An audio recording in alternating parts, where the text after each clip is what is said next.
S'il y a bien un truc que tu dois savoir sur moi, c'est que quand j'avais entre 11 et 15 ans, j'étais clairement un gosse que tout le monde qualifiait de... Bordélique, agitateur, perturbateur, petit con, incontrôlable, immature, irresponsable, fouteur de merde, non. Ah oui, vivace, excuse-moi, je retrouvais plus le mot. Eh ouais, j'ai toujours fait partie de cette catégorie d'êtres humains qui prend un plaisir de ouf à faire passer l'ambiance de ça à ça. Donc forcément, t'imagines bien qu'une salle de classe et moi, c'était pas trop compatible. J'ai aujourd'hui 19 ans et il y a quelques jours, je suis tombé par hasard sur une pile d'agenda qui m'appartenait pendant cette période très mouvementée de ma vie. Un agenda, si t'es pas au courant, c'est ce petit carnet jaune dans lequel t'es censé noter tes devoirs et les notes que t'as obtenues au contrôle. Mais l'agenda, c'est aussi l'endroit où les profs inscrivent des remarques traitant du comportement de l'élève si besoin est. En gros, quand tu fous la merde, c'est là que les profs le notent pour que tu prennes cher quand tu rentres chez toi. Alors moi, pour sauver mon cul, je faisais des efforts, normal, surtout en début d'année où j'étais plein de bonne volonté et je faisais attention. Attends, t'es sérieux là? Tu me crois pas? Mais regarde, j'ai une preuve. Semaine numéro 1, première semaine de l'année, donc si t'observes bien la rubrique des remarques, y a que dalle, j'ai eu un comportement exemplaire. Mais bon, faire des efforts c'est pas facile, alors voilà, j'ai tenu 2 semaines et j'ai craqué. Non mais je te vois bien, ça fait sourire, c'est normal, mais pour moi, avec un papa sud-américain, ça a pas été tous les jours facile. Papa, j'ai une remarque, je suis désolé. Caramba, el sombrero está muy bueno con el arroz con pollo. ¿Qué haces con las muchas maracas si no es posible? Oui, mais c'était la première fois. Nada de la primera fois. Cerveza, vamos a la playa, está la muerte terrorista. Cabrón de mierda. Aïe, d'accord papa, je te jure, plus jamais j'oublierai quelque chose. Et le pire dans tout ça, c'est que c'est un cercle vicieux de ouf. Bah ouais, j'oubliais un truc, je me faisais défoncer. Quand je me faisais défoncer, je perdais des neurones. Et vu que je perdais des neurones, j'oubliais encore plus. Voilà, comme tu peux t'en douter, ces remarques, je les détestais. Mais j'ai quand même décidé de t'en montrer quelques-unes. Ni. No. J'ai toujours rêvé de faire ça. C'est ouf, hein. Bon, je vais commencer par te montrer une remarque que je me suis chopé en cours de sciences. En gros, ce que j'ai fait, c'est que j'ai demandé une feuille à la prof et j'ai commencé à dessiner des animaux avec des formes de zizi différentes pour faire rire le type à côté de moi. C'est tout. Bah ouais, en même temps, à 11 ans, tu voulais que je dessine quoi d'autre? Parce qu'il faut savoir une chose, c'est qu'à cet âge-là, pour un mec, dessiner une bite, c'est un rituel très sérieux.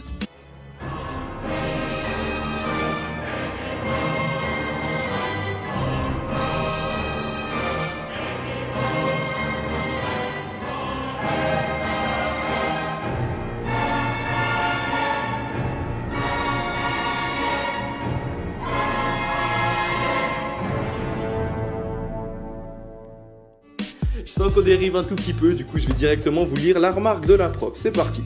Bonjour, pendant le cours de sciences, Elio me demande une feuille pour écrire les corrections de l'exercice. Je lui autorise à la prendre, stop! Ça choque personne, je lui autorise à la prendre. Bon, à la rigueur, on va dire qu'elle n'était pas prof de français, et on va passer à côté, on continue à lire la remarque. Je lui autorise à la prendre, et au lieu d'écrire les réponses sur cette feuille, Elio a fait des petits dessins et n'a donc pas écouté la correction. Jusqu'ici, c'est très clair, on a compris ce que j'ai fait, elle aurait très bien pu s'arrêter là. Mais non, elle a décidé de rajouter une phrase qui porte totalement à confusion. Il a également utilisé cette feuille à mauvais escient.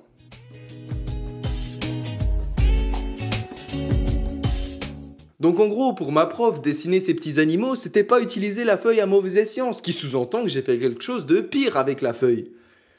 Et c'est là que mes parents se posent des questions. ¡Coño! Enfin, pas tant que ça. Lorsque je donne une punition, il est clair que c'est l'élève puni qui doit la faire et sans l'aide de ses camarades. Je ne pensais pas qu'Elio était assez naïf pour le croire. Alors sur ce coup, ma prof d'allemand, elle avait vu tout juste. Moi, je pensais sérieusement que j'avais le droit de faire ma punition par des potes. Bah ouais. Mais non, j'ai simplement essayé de les feinter et ça a foiré.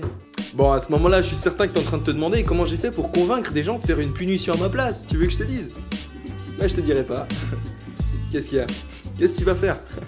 Tu peux rien faire, tu peux pas me taper, je suis dans ton écran, tu me verras jamais. Bon, maintenant accroche-toi bien parce que je vais te présenter le plus gros mytho qu'un prof ait jamais noté dans mon agenda. C'est parti, je le lis direct. Elio se lève pendant les cours sans aucune raison. C'est des conneries!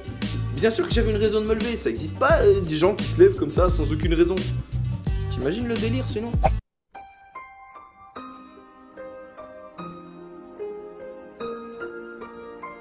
C'est dans la violente région urbaine de la côte en Suisse que nous retrouvons Elio, un jeune étudiant de 19 ans atteint d'une maladie génétique très rare.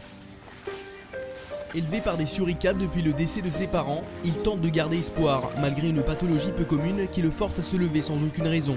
Cette maladie, c'est la lèvrette. Ce handicap a fait de mon quotidien un enfer. Je ne contrôle plus rien car cette pulsion qui me force à me lever peut intervenir n'importe quand.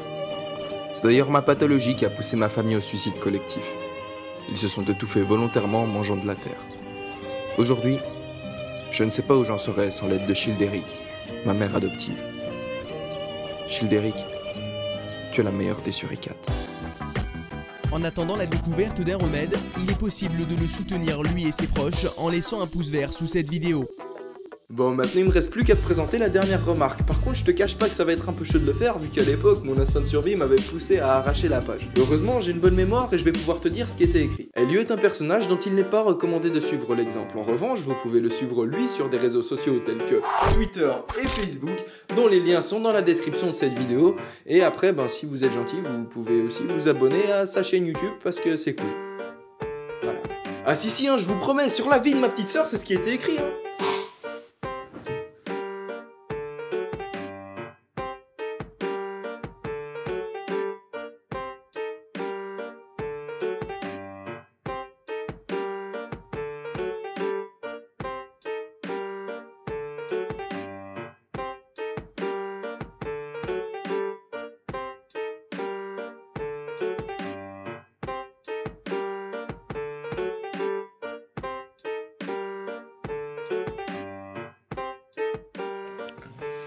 J'espère, bon instinct.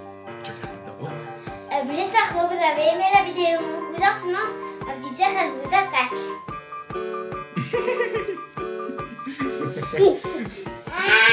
C'est pour regarder.